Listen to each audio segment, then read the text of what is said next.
আসসালামু আলাইকুম। Basic study ABC চ্যানেলে এবং পেজে সবাইকে স্বাগতম। আশা করি সবাই ভালো আছো। যারা গণিতে খুব দুর্বল এবং চাকরি প্রার্থীদের জন্য এই ফ্রি কোর্সটি খুব গুরুত্বপূর্ণ। আজকের টপিক শতকরা বা পার্সেন্টেজ এর তৃতীয় ক্লাস। শতকরা থেকে চাকরি পরীক্ষায় প্রশ্ন আসে, তাই এই টপিকটি চাকরি পরীক্ষার জন্য খুব গুরুত্বপূর্ণ। তাই আর বেশি কথা না বলে মূল টপিকে চলে যাই।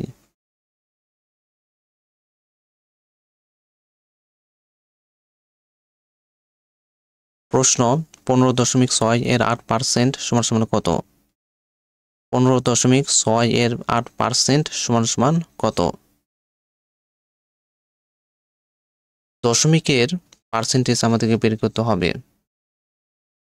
এই অঙ্কটি দশমিকের পার্সেন্টেজ বের করার দুইটি নিয়ম রয়েছে, একটি সাধারণ নিয়ম আর একটি হচ্ছে শর্টকাট নিয়ম। শর্টকাট নিয়মের ক্ষেত্রে প্রশ্নে যদি দশমিক সংখ্যার পার্সেন্টেজ বা শতকরা বের করতে বলে, তাহলে আমরা পার্সেন্টেজ বা শতকরা নিচে লিখব না, অর্থাৎ পার্সেন্টেজ বা শতকরা ছাড়া অঙ্কটি সমাধান করব। এরপর অঙ্কটির উত্তরকে দশমিকে রূপান্তর করতে হবে। দশমিকে রূপান্তর করার নিয়ম হলো পার্সেন্টেজ বা শতকরা এর জন্য সংখ্যাটি 2 ঘর পূর্বে দশমিক হবে, কিন্তু প্রশ্নে দশমিক আছে, তাই দেখতে হবে প্রশ্নে দশমিকের পর কয়টি সংখ্যা আছে আর সেই সংখ্যাগুলো পার্সেন্টেজ বা শতকরা এর সংখ্যার সাথে যোগ করতে হবে। প্রথমে আমরা শর্টকাট নিয়ম দেখব।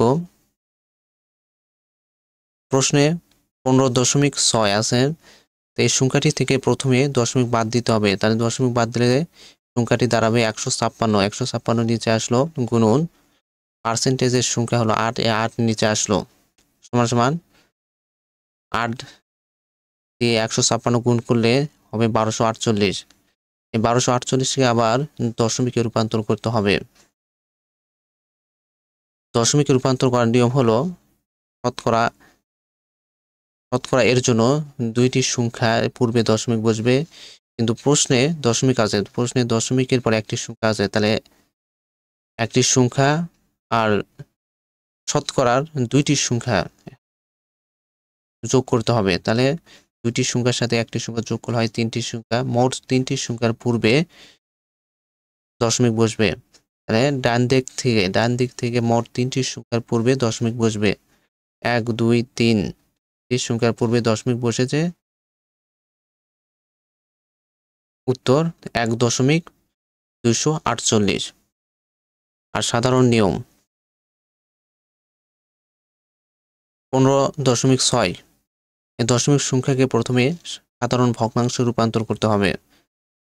15.6 আর প্রথমে আমরা দশমিক বাদ দিতে হবে, দশমিক বাদ দিলে থাকবে 156। 156 উপরে গেল, ভাগ দশমিকের পরিবর্তে 1 বসলো, দশমিক পরিবর্তে 1 হবে, তাই 1 নিচে আসলো। দশমিকের পর একটি সংখ্যা আছে, তাই একটি সংখ্যা, একের পর একটি শূন্য হবে, তাই শূন্য নিচে বসলো। 15.6 প্রশ্ন মতো এখন 15.6 গুণন পার্সেন্টেজের সংখ্যা হলো 8 ভাগ শতকরা 100 সমান সমান 15.6 সমান সমান হলো 156, 10 ভাগের 156 অংশ, তাহলে 156 নিচে আসলো, গুণন 8 নিচে আসলো, ভাগ 10 নিচে আসলো, গুণন শতকরা 100 নিচে আসলো। 8 আর 156 গুণ করলে হয় 1248, ভাগ 10 আর 100 গুণ করলে হয় 1000, 1000 নিচে আসলো। 1248 এর ভিতরে যায় 1.248, কিন্তু এই মানটি বের করা খুব কঠিন। আমরা সহজভাবে এই মানটি বের করব। 1248 নিচে আসলো, উপরের সংখ্যাটি উপরের সংখ্যা হলো 1248, 1248 নিচে আসলো। 1248 কোথায় দশমিক বসবে সেটি বের করার জন্য নিচের সংখ্যাটির প্রতি লক্ষ্য রাখতে হবে। নিচের সংখ্যাটির ভিতরে শূন্য আছে 3টি, তাই 3টি সংখ্যার পূর্বে দশমিক বসবে। তাই এখানে 1, 2, 3 এই 3টি সংখ্যার পূর্বে দশমিক বসেছে, তাহলে মানটি দাঁড়ায় 1.248। প্রশ্ন 12.5 এর 1.3% সমান সমান কত? প্রথমে আমরা শর্টকাট নিয়ম কি দেখব। তাহলে 12.5 এখানে এই সংখ্যাটির ভিতরে প্রথমে দশমিক বাদ দিতে হবে। তাহলে সংখ্যাটি দাঁড়ালো 125, 125 আসলো গুণন 1.3%, 1.3% এই সংখ্যাটি থেকে আমরা দশমিক বাদ দিলাম, তাহলে থাকে 13, 13 নিচে আসলো 13 দ্বারা 13 দিয়ে 125 গুণ করলে হয় 1625। এই 1625কে আবার দশমিকে রূপান্তর করতে হবে। আমরা জানি শতকরা এর জন্য দুইটি সংখ্যা পূর্বে দশমিক হবে, কিন্তু প্রশ্নে দশমিক আছে, প্রশ্নে দশমিক পর দুইটি সংখ্যা আছে। এখানে দশমিকের পর একটি সংখ্যা আছে, এখানে এই সংখ্যাটির ভিতর দশমিকের পর একটি সংখ্যা আছে, তাহলে মোট হলো দুইটি সংখ্যা। প্রশ্নে দশমিকের পর দুইটি সংখ্যা আছে আর শতকরা এর জন্য দুইটি সংখ্যা, তাহলে 2 2 4, মোট হলো 4টি সংখ্যা। 4টি সংখ্যার পূর্বে দশমিক বসবে, 1 2 3 4, 4টি সংখ্যার পূর্বে দশমিক বসেছে, এর পূর্বে একটা শূন্য হবে। 0.1625।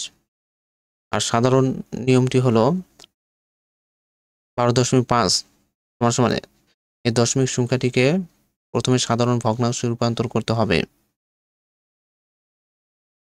প্রথমে 125 সংখ্যাটি থেকে দশমিক বাদ দিতে হবে, তাহলে সংখ্যাটি দ্বারা 125 উপরে গেল ভাগ, দশমিকের পরিবর্তে হবে 1, 1 নিচে আসলো, আর দশমিক পরে একটি সংখ্যা আছে তাই একটি শূন্য হবে, এই শূন্যটি নিচে আসলো।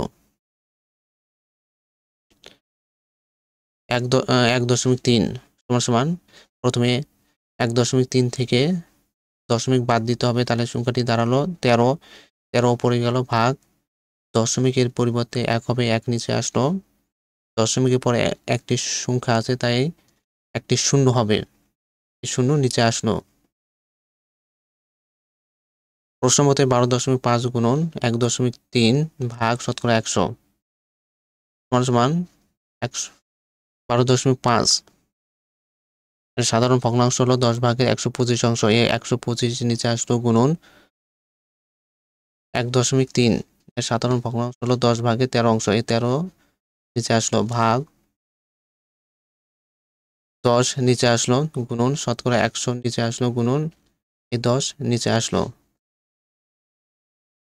125 আর 13 গুণ করলে হয় 1625, 1625 আসলো ভাগ 10 দিয়ে 100 গুণ 10 গুণ 100 গুণন 10, তিনটি সংখ্যা গুণ করলে হয় 10,000, 10,000 নিচে আসলো। 1625 উপরের সংখ্যা আছে কি 1625 আমরা নিচে নিয়ে আসলাম, 1625 এর কোথায় দশমিক হবে এটি বের করার জন্য নিচের সংখ্যাটির প্রতি লক্ষ্য রাখতে হবে। নিচের সংখ্যাটির ভিতরে শূন্য আছে কয়টি? আছে 4টি, তাই 4টি সংখ্যার পূর্বে ডান দিক থেকে 4টি সংখ্যার পূর্বে দশমিক বসবে, 1 2 3 4, এই 4টি সংখ্যার পূর্বে দশমিক বসেছে, এর পূর্বে একটি শূন্য বসেছে। আমাদের উত্তর 0.1625। প্রশ্ন 0.2 এর 20% কত? 0.2 এর 20% কত? শর্টকাট নিয়ম হলো 0.2 এই সংখ্যাটির ভিতরে প্রথমে দশমিক বাদ দিতে হবে, দশমিক বাদ দিতে থাকলে সংখ্যাটি হয় 2, নিচে আসলো গুণন পার্সেন্টেজের সংখ্যা হলো 20, এই 20 নিচে আসলো সমান 2 দিয়ে 20 গুণ করলে হয় 20 দুগুণে 40। এখন এই 40 সংখ্যাটিকে দশমিক রূপান্তর করতে হবে। আমরা জানি শতকরা এর জন্য পার্সেন্টেজ বা শতকরা এর জন্য দুইটি সংখ্যার পূর্বে দশমিক বসবে, কিন্তু প্রশ্নেও দশমিক আছে, প্রশ্নে দশমিক পর একটি সংখ্যা আছে, তাই দুইটি সংখ্যা যোগ একটি সংখ্যা, তাহলে মোট হলো 3টি সংখ্যাতে, মোট 3টি পূর্বে দশমিক বসবে। 1 2 3 এর পূর্বে দশমিক বসেছে, যেহেতু আমাদের সংখ্যা হলো 40, এখানে সংখ্যার ভিতর দুইটি সংখ্যা আছে, তাই 4 এর পূর্বে আরেকটি সংখ্যা বসাতে হবে, তাহলে মোট সংখ্যা দাঁড়ালো 3টি। তাহলে 0 4, তাহলে 4-এর পূর্বে একটি শূন্য বসাতে হবে। দাঁড়ালো কত? 3টি। তাহলে 1 2 3, 3টি সংখ্যার পূর্বে দশমিক এর পূর্বে একটি দশমিক বসেছে। পূর্বে 0 আমাদের সংখ্যাটি হলো 40। এখানে 3টি সংখ্যার পূর্বে দশমিক বসবে, তাই 4-এর পূর্বে একটি শূন্য হবে, তাহলে আমাদের সংখ্যাটি 3টি হবে। তাই 4-এর পূর্বে আমরা একটা শূন্য পেয়েছি, এর পূর্বে দশমিক বসেছে, তার পূর্বে একটি শূন্য বসেছে। আমাদের উত্তর 0.040। সাধারণ নিয়ম 0.2 সমান সমান এই সংখ্যাটিকে প্রথমে সাধারণ ভগ্নাংশে রূপান্তর করতে হবে। 0.2 থেকে প্রথমে দশমিক বাদ দিতে হবে, তাহলে দশমিক বাদ দিলে সংখ্যাটি দাঁড়ায় 2, 2 উপরে গেল, ভাগ দশমিকের পরিবর্তে 1 হবে, 1 নিচে আসলো, দশমিকের পর একটি সংখ্যা আছে তাই একটি শূন্য নিতে হবে, তাই একটি শূন্য নিচে আসলো। প্রশ্ন মতে 0.2 গুণন পার্সেন্টেজের সংখ্যা হলো 20, নিচে আসলো, ভাগ শতকরা 100 নিচে আসলো, সমান সমান 0.2 সমান সমান হলো 10/2 অংশ, 2 নিচে আসলো, গুণন 20 নিচে আসলো, ভাগ 10 নিচে আসলো, গুণন 100 নিচে আসলো, 2 আর 20 গুণ হবে, তাহলে 2 দ্বারা 20 গুণ করলে 20 গুণ 40 নিচে আসলো, ভাগ 10 আর 100 গুণ করলে হয় 1000, 1000 নিচে আসলো, উপরের সংখ্যা আছে 40, 40 নিচে আসলো, 40-এর কোথায় এটি বের করার জন্য নিচের সংখ্যাটির ভিতর লক্ষ্য রাখতে হবে। নিচের সংখ্যাটি আছে কয়টি? শূন্য আছে 3টি, মোট পূর্বে দশমিক বসবে। তো এখানে 40 সংখ্যাটির ভিতর হলো 2টি, তাই 4-এর পূর্বে একটি বসাতে হবে, তার পূর্বে দশমিক বসবে। তাহলে 40 আমরা নিচে নিয়ে আসলাম, যেহেতু 4-এর পূর্বে একটি বসবে, তার পূর্বে দশমিক বসবে, তার পূর্বে একটি শূন্য হবে। আমাদের উত্তর 0.040 অথবা থাকতে পারে 0.4। আজকে টপিকের আলোচনা এই পর্যন্তই শেষ। আমাদের এই টপিকের চতুর্থ ক্লাস দেখার জন্য সবাইকে আমন্ত্রণ রইল। আর যদি অঙ্কটি ভালো লাগে তাহলে অবশ্যই লাইক এবং শেয়ার করুন।